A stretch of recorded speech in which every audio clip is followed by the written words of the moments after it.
Ikot-ikot muna tayo mga boss idol.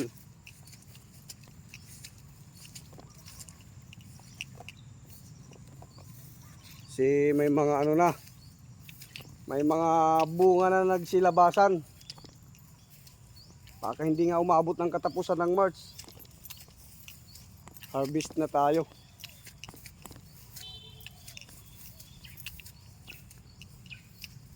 Yan, boss idol, ikutin natin. Magpapa-spray tayo sa tayangaw. May nakikita na tayong mga tayangaw na dumadapo sa mga bagong labas na bunga. Kailangan ma-sprayan yan mga boss idol. Kasi kinukuha lang dyan yung katas.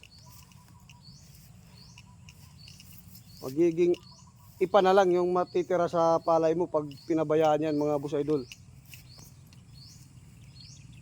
Pag bagong labas sa mga palay, yan, tayangaw yung umaatake naman dyan kasi sarap sila sa katas ng palay. Yan mga boss idol, oh. Paunti-unti nang lumabas na bunga. Mahaba yung ano niya, yung uhay. Kailangan natin mag-spray. May mga tayangaw na rin mga boss idol. Yan. Tayangaw yan. Yun pa. Yan ang tumitira mga boss idol sa bagong sibol na mga bunga. Pag hindi mo yan ma-sprayhan, sigurado ipa na lang yung matitira sa palay mo. Sinisip-sip nila yung katas. Sinisip-sip nila yan yung katas mga boss idol.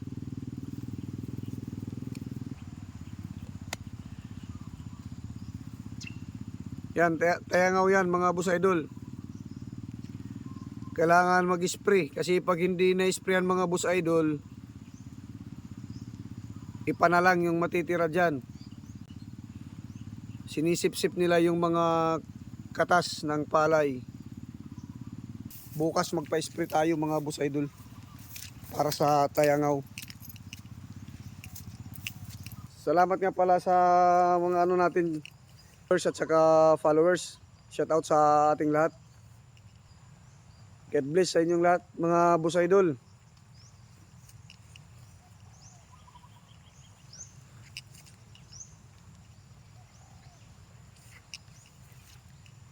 Hello mga boss idol.